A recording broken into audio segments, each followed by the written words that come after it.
आंध्र प्रदेश हुकूमत ने यूक्रेन में फंसे तेलुगु तलबा के इनखला के इंतजामात को तेज कर दिया है। हुकूमत ने बुध को अहम फैसला किया। सीएम वाइस जगन मोहन रेड्डी ने हुक्काम को हिदायत दी है कि वो आंध्र प्रदेश के नुमाइंदों को पोलैंड और हंगरी भेजें।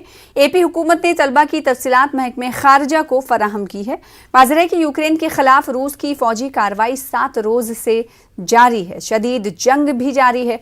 जैसे जैसे जंग रोज बरोज तेज होती जा रही है वैसे वैसे आवाम में तशवीश भी देखी जा रही है। हुकूमत हिंद ने ऑपरेशन गंगा के जरिए हिंदुस्तानी तलबा को तेजी से वापस लाने का काम शुरू कर दिया है।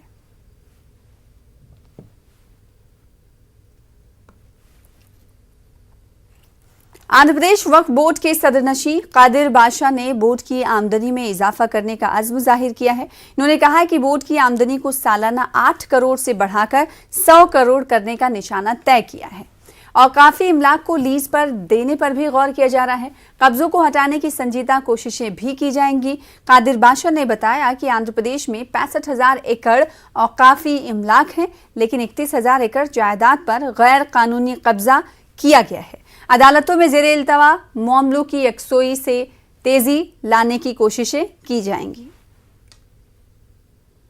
अप्रॉक्सीमेटली 65,783 एकड़ है अपने पास और उसमें लगभग 31,594 एकड़ कब्जा हो चुकी है और बहुत सारे मसले जो है क्योंकि 3 साल से बोर्ड रुकी हुई थी डिफरेंट मसलों की वजह से बोर्ड बनने के बाद फिर हमारे जो मसले हैं, हमारे जो प्रॉब्लमेटिक इश्यूज हैं उसको सॉल्व करना है।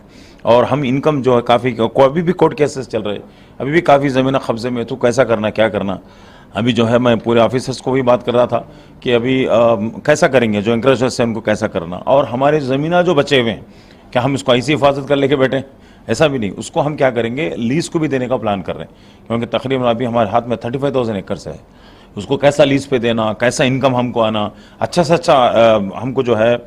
और बाज़ाब्ता से दो तरीक़े हैं। एक तो जो है एक्शन करना और जो है अच्छे कंपनीज़ को, बाहर की कंपनीज़ को मैं बातचीत कर रहा हूँ, आगे 2 दिन हुआ है, लेकिन उनको भी बुला के जो लोग जो है ओपन एक्शन में हम लोग प्लान कर रहे हैं कि अच्छा से अच्छा माकूल रेंट देना और साथ साथ हमारे वक्फ बोर्ड को गिफ्ट भी देना। कि अभी इनकम अप्रॉक्सीमेटली कितना है, 8 करोड़ 9 करोड़ कुछ इनकम आ रहा है सालाना, तो उसको हम कम से कम 100 करोड़ तो लेके जाने के लिए हम लोग प्लान कर रहे हैं और जिसके जरिए से काफ़ी जो है मुसलमान का फ़ायदा हो, गरीबों का।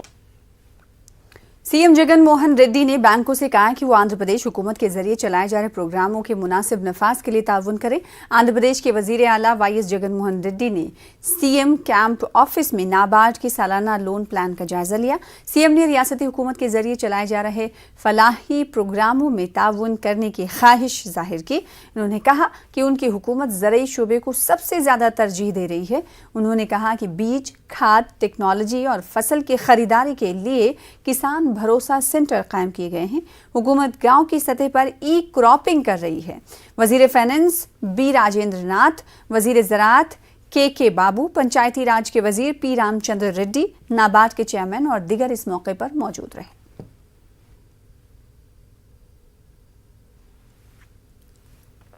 नायब सदर जमहूरिया एम वेंकैया नायडू ने मादरी ज़बान को तरजीह देने की अपील की है। उन्होंने ज़िला कृष्णा में एक प्रोग्राम में शिरकत की। इन्होंने नौजवानों से हिंदुस्तानी सकाफत, तहजीब और मादरी ज़बान की हिफाजत करने पर जोर दिया।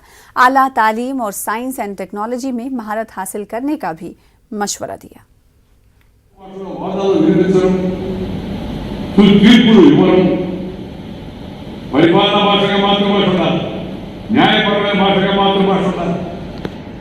బోధనా భాషగా మాతృభాష ఉండాలి, ఆ తర్వాత ఇతర భాషలు నేర్చుకోవాలి. తప్పుడే నేర్చుకుంటే ప్రపంచం అంతా మనం వ్యాపిస్తున్నాం కదా.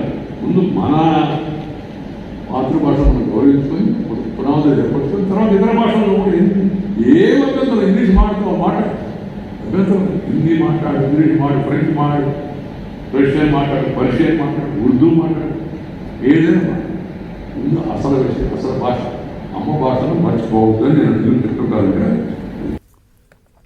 आंध्र प्रदेश यूनानी डॉक्टर्स एसोसिएशन का इजलास करनूल में मुनक्किद किया गया। तंजीम के अरकान ने इजलास में शिरकत की। यूनानी डॉक्टर्स ने हुकूमत से रियासत में मौजूद खाली यूनानी के आसामियों को पुर करने का हुकूमत से मुतालबा किया। मरकजी हुकूमत से महकमे आयुष के लिए मजीद फंड्स फराहम करने का मुतालबा किया गया। Doctor Qadri doctor Sarfaraz Nawaz, doctor Badshah, doctor Iqbal, doctor Munawwar, doctor Fayyaz, doctor Naveen और दीगर शरीक रहे। सिस्टम ऑफ मेडिसिन के साथ जो नाइंसाफी हो रही है और जो अनएम्प्लॉयमेंट आंध्र प्रदेश स्टेट में जो हो रहा है, तो इसको ओवरकम करने के लिए नेशनल हेल्थ मिशन और नेशनल आयुष मिशन के तहत मरकजी हुकूमत से जो बहुत सारे स्कीम्स फराहम किए गए हैं। तो हम चाहते हैं कि इन स्कीम्स को आंध्र प्रदेश स्टेट में भी जो है लागू किया जाए। गवर्नमेंट यूनानी मेडिकल कॉलेज यहाँ पर एस्टैब्लिश किया जाए और एक गवर्नमेंट यूनानी फार्मेसी यहाँ पर मुनक्किद की जाए। एम्प्लॉयमेंट को क्रिएट किया जाए और जो पोस्ट वेकेंट हैं उसको फिलअप किया जाए और NRHM स्कीम के अंडर में भी जो है ये पोस्ट जो है क्रिएट किए जाएं, क्योंकि तो सेंट्रल गवर्नमेंट से आने वाले फंड्स लैप्स हो रहे हैं रिक्रूट नहीं करने की वजह से। యునాని వైద్యులు వైద్య విధానం గురించి ప్రజలకు అవగాహన కల్పించి మాకు ఉద్యోగం అవకాశాలు కల్పించే విధంగా మీరు స్కీమ్స్ తీసుకొస్తారని ఆశిస్తున్నాం। ఇప్పుడు ఆ తర్వాత గ్రామ సచివాలయం ఎట్లయితే ఏర్పాటు చేస్తారో అట్లా ఆయుష్ డిపార్ట్మెంట్ సంబంధించినటువంటి ఏర్పాటు చేసి మా నిరుద్యోగ సమస్యను తీరుస్తారని ఆశిస్తున్నాం। जिला करनूल के नंदियाल शहर में उर्दू स्कूल कॉम्प्लेक्स में 2 रोजा साइंस एक्सपो का इनकाद अमल में लाया गया। तलबा ने साइंसी प्रोजेक्ट पेश करके अपनी तख्लीकी सलाहियतों का मुजाहरा किया। साइंस फेयर में बेहतरीन मुजाहरा करने वाले तलबा को मेहमानों के हाथों तौसीफी सनद और इनामात भी फराहम किए गए। इस मौके पर मेहमान खुसूसी की हैसियत से नंदियाल म्यूनसिपल चेयरमैन महबूब बी और यूनुस बादशाह कुरैशी, फैजुर रहीम, अब्दुल अजीज के अलावा दिगर ने शिरकत की। सी रामन सर ने एक रामन इफेक्ट बोल के एक तजुर्बा साबित किया। ये समंदर के पानी की वजह से आसमान क्यों नीला नजर आता है, समुद्र का पानी क्यों नीला नजर आता है, इसको जो है मुशाहिदा किया, तजुर्बा किया है। इनका मुशाहिदा जो है वर्ल्ड वाइज जो है दुनिया की सतह पर जो है तस्लीम कर लिया गया। तो आज के दिन बैनुल-अक़वामी यानी कौमी साइंस योम साइंस के तौर पर मनाया जाता है। టీచర్స్ వాళ్ళ తల్లిదండ్రులను చూస్తే ఈరోజు 72 ప్రాజెక్టులతో పిల్లలు ముందుకు రావడం జరిగింది। ఇక్కడ ఒక్కటి కంటే ఒకటి ఇంకా అద్భుతంగా పిల్లలందరూ ప్రాజెక్ట్స్ చేసి తీసుకురావడం జరిగింది।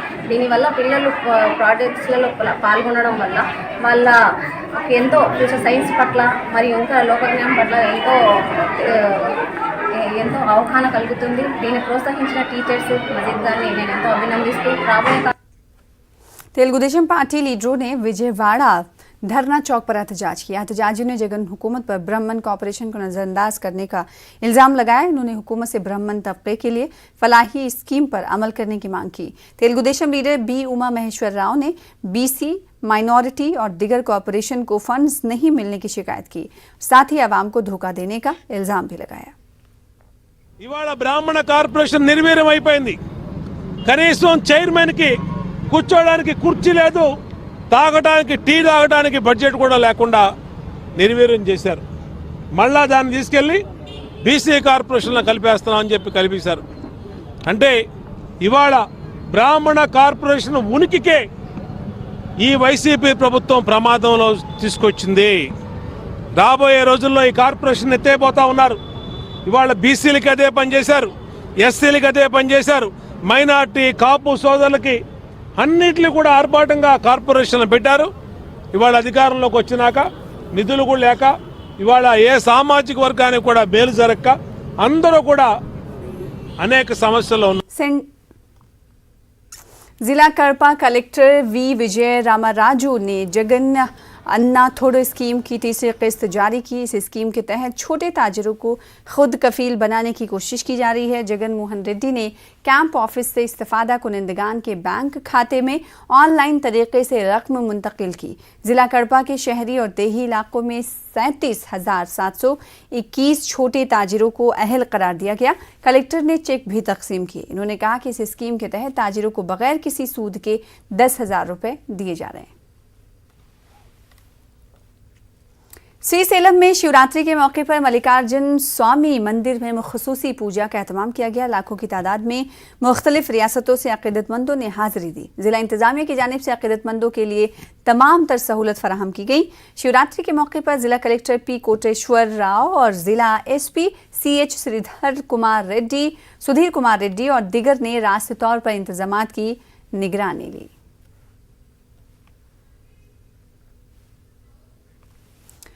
तेलुगुदेशम पार्टी लीडर सोमी शेट्टी वेंकटेश्वरलू ने कहा है कि वाईएस विवेकानंद रेड्डी कत्ल मामले में हर नया पहलू सामने आ रहा है। इन्होंने विवेकानंद रेड्डी कत्ल केस की जांच सीबीआई के जरिए करने की मांग की। इन्होंने इल्जाम लगाया कि वजीर आला वाईएस जगन मोहन रेड्डी ने अविनाश रेड्डी को बचाने की कोशिश लगातार उनकी जानिब से की जा रही है। सोमी शेट्टी ने जगन मोहन रेड्डी से वजीर आला का ओहदा छोड़ने की मांग की ताकि असल कसूरवारों को सजा दी जा सके। उधर कर्नूल में sports authority of Andhra Pradesh के ज़ेर-ए-एहतमाम मुनक़्क़दा रियासती सतह के एथलेटिक लीग का इख्तिताम अमल में आया। तकरीब में राज्यसभा एमपी टीजी वेंकटेश ने शिरकत की। इन्होंने खिलाड़ियों में इनामात तकसीम किए। टीजी वेंकटेश ने तलबा को पढ़ाई के साथ साथ खेल कूद में भी हिस्सा लेने की अपील की। इन्होंने जगन मोहन रेड्डी हुकूमत पर जोर दिया कि वो कर्नूल जिले में खेलों के मैदानों को तरक्की दे।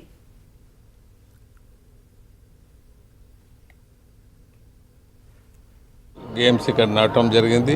అందరికీ నా బెస్ట్ విషెస్ చెప్తూ కర్నూలు వచ్చి ఒక స్పోర్ట్స్కు ఒక కల్చరల్ యాక్టివిటీస్కు పుట్టినిల్లుగా ఉంది.